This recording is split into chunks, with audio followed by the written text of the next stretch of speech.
Hello बच्चों, welcome to doctor अड्डा। मेरा नाम है भारती और मैं आपकी ज़ूलॉजी एजुकेटर हूँ। आप लोग जब क्लास 12th का एग्ज़ाम देते हैं, क्योंकि बहुत सारे नीट एस्पिरेंट्स होंगे जो इस साल क्लास 12th में होंगे, उन्हें बोर्ड्स भी देना है, उनको नीट भी देना है और बहुत सारे बच्चे ऑलरेडी क्लास 12th का एग्ज़ाम दे चुके हैं। तो लास्ट कुछ सालों में आपके सीबीएसई ने पैटर्न चेंज किया था, यानी कि अब आपके पेपर में 20 एमसीक्यू आ रहे थे और वो एमसीक्यू किस तरह से पूछे जाते हैं उसका गाइडलाइन सीबीएसई ने आज रिलीज करा है। अब बात यह है कि सीबीएसई की गाइडलाइंस एमसीक्यू वाली नीट के लिए क्यों इंपॉर्टेंट है, क्योंकि ये दोनों जो चीजें हैं वो एक दूसरे से एफिलेटेड है। अब जब एफिलेशन है तो ये गाइडलाइंस कहीं ना कहीं फॉलो करी जाती है बाय द एग्जामिनर जो आपका नीट का एग्जाम बनाता है। अब एक चीज जो मैं हमेशा क्लास में बच्चों से कहती हूं, जब भी मेरे से कोई पूछता है कि मैम मैं एनसीईआरटी कैसे पढूं, देखो सबसे पहले एनसीईआरटी से बाहर कुछ नहीं आएगा, बहुत क्लियरली मेंशन है। और दूसरी चीज ये है कि एनसीईआरटी पढ़ने का एक तरीका मैं हमेशा बोलती हूं कि खुद एग्जामिनर बनो, खुद क्वेश्चंस बनाओ, क्योंकि जब आप खुद एग्जामिनर बनते हो, खुद क्वेश्चंस बनाते हो, उस पॉइंट ऑफ टाइम पे बेटा जी सबसे ज्यादा आपको समझ बैठती है कि किस तरह के क्वेश्चन पूछे जा सकते हैं, कौन सी लाइन से क्या बन सकता है, कौन से टाइप का क्वेश्चन इस पर्टिकुलर पैराग्राफ से बनाया जा सकता है। तो खुद एग्जामिनर जब बनोगे ना तो आपको अलग अलग तरह के क्वेश्चन समझ आ जाएंगे। तो यही गाइडलाइंस आपकी रिलीज हुई हैं जो कि आपके लिए बहुत ज्यादा इंपॉर्टेंट हो सकती है, क्योंकि इसी तरह से आपके नीट 2025 में पेपर में क्वेश्चंस आने वाले हैं। तो मैं आपको बोलूंगी ये वीडियो पूरी देखना, ज्यादा लंबी वीडियो नहीं है। मैं डिस्कस करूंगी कि इस पूरे नोटिफिकेशन में क्या क्या आपको मेंशन्ड है, ठीक है, क्या क्या मेंशन्ड है इस पूरे नोटिफिकेशन में, ये मैं आपके साथ यहां पर डिस्कस करने वाली हूं। ये उस नोटिफिकेशन का टेबल ऑफ कंटेंट है।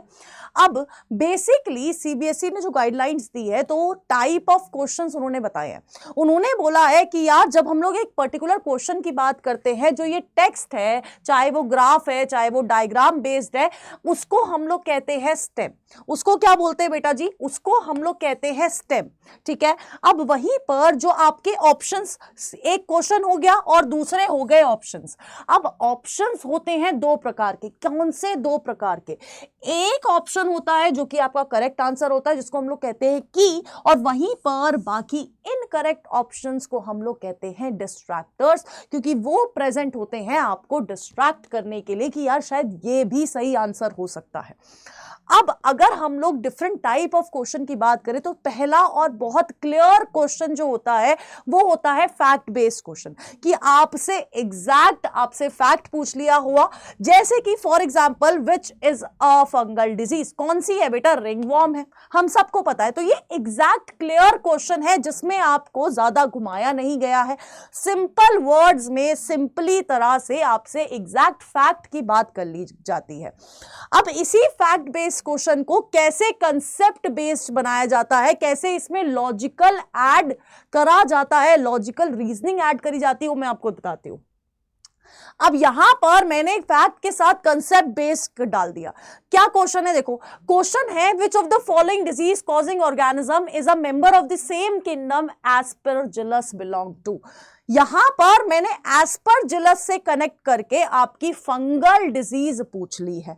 अब देखो डिजीज कॉजिंग की अगर हम लोग बात करें तो यहां पर क्या दे रखा है?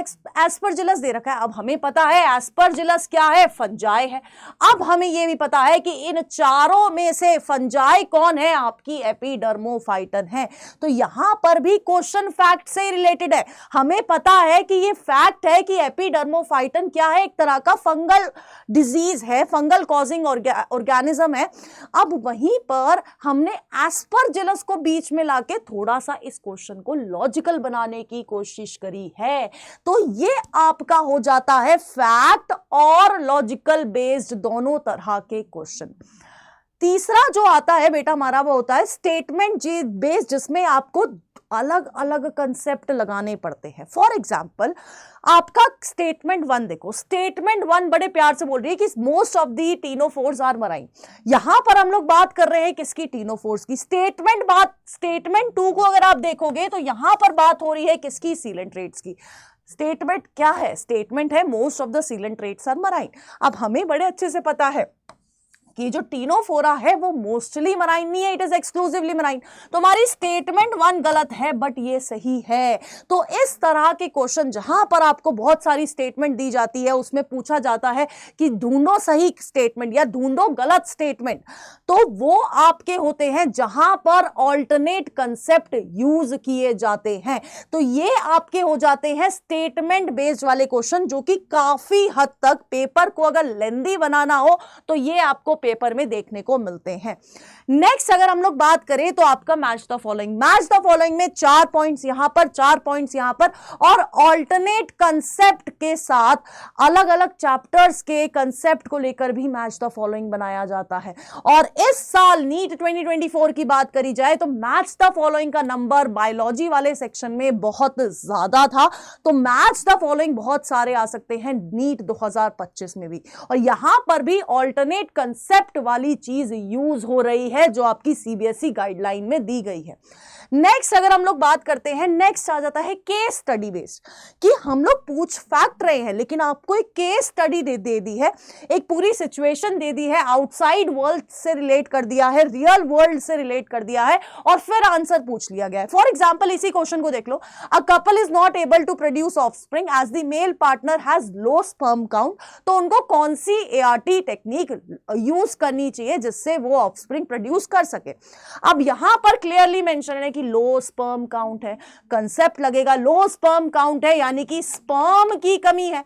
अब बेटा जब स्पर्म की कमी है तो स्पर्म दोगे ना, है ना? तो क्या होगा? देखो बहुत सिंपल सी बात है, फीमेल में कोई कमी नहीं है यानी कि उसका ओवा अच्छे से रिलीज हो रहा है, उसकी ओवरी सही है, उसकी यूट्रस सही है, यानी कि अब आपको क्या करना है? आपको स्पर्म प्रोवाइड करने हैं।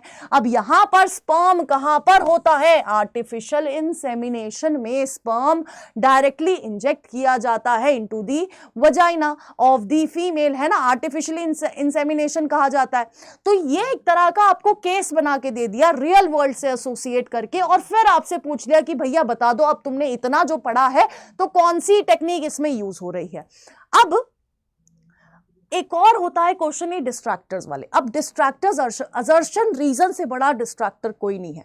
हमें लगता है कि यार ये भी सही है, ये भी सही है, तो इसका ये सही रीजन होगा, या फिर ये स्टेटमेंट सही है, ये स्टेटमेंट गलत है, या फिर ये स्टेटमेंट दोनों सही है लेकिन रीजन सही एक्सप्लेनेशन नहीं है। तो ये जो टाइप ऑफ क्वेश्चन है बहुत बार पिछले कुछ साल में बहुत ज्यादा बार पूछे गए हैं, और ये हमारे डिस्ट्रैक्टर्स होते हैं क्योंकि यहां पर हम लोग समझ नहीं पाते हैं कि किस तरह से इनको सॉल्व किया जाए। अब यही क्वेश्चन देख लो, असर्शन कह रहा है coelenterates are also known as cnidarians. हमें पता है सही बोल रहा है, सीलेंट्रेट्स हैव नीडोब्लास्ट सेल, जो कि सही है, और इन्हीं नीडोब्लास्ट सेल्स के वजह से इन्हें निडेरियंस कहा जाता है। तो हमें पता है कि आंसर क्या है, फर्स्ट होना है।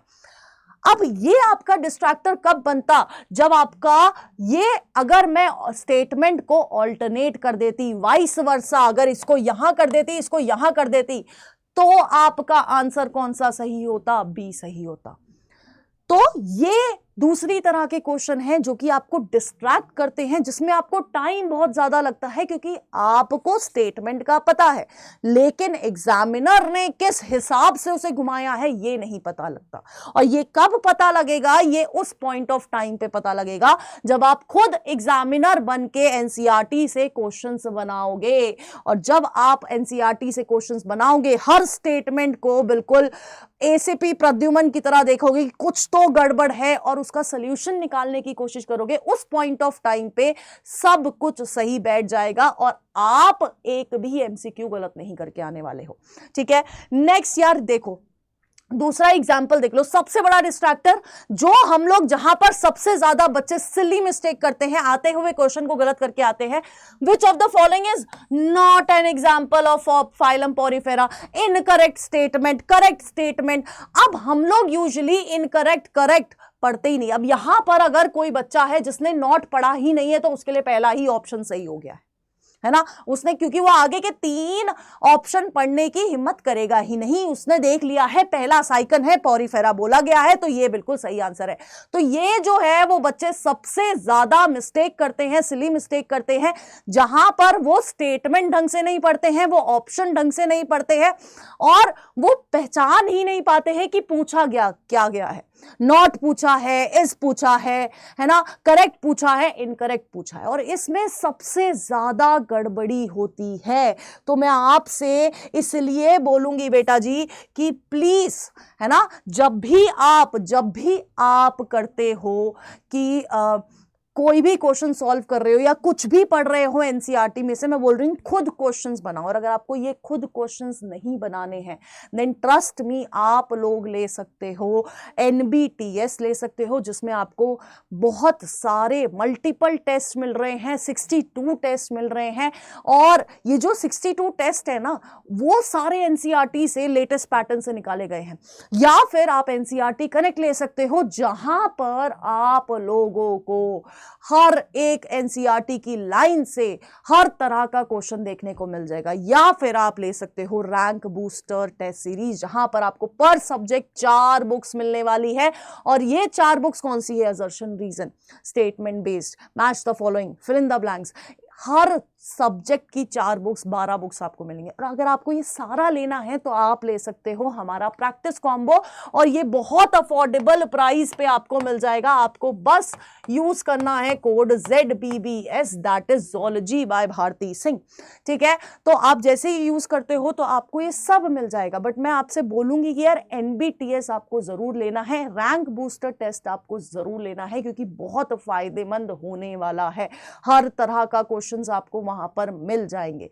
अब इसके अलावा जिन बच्चों ने अभी तक, है ना, अपना पढ़ाई ढंग से शुरू नहीं करी है, उनके लिए डॉक्टर्स अड्डा विजेता भी लेके आई है, जो कि आपका शुरू हो रहा है फ्रॉम 16 अक्टूबर। और ये आपको मिल रहा है सिर्फ 71799 के अंदर। बाय यूजिंग कोड ZBBS आपको सिर्फ 1800 रुपये में बैच मिल रहा है।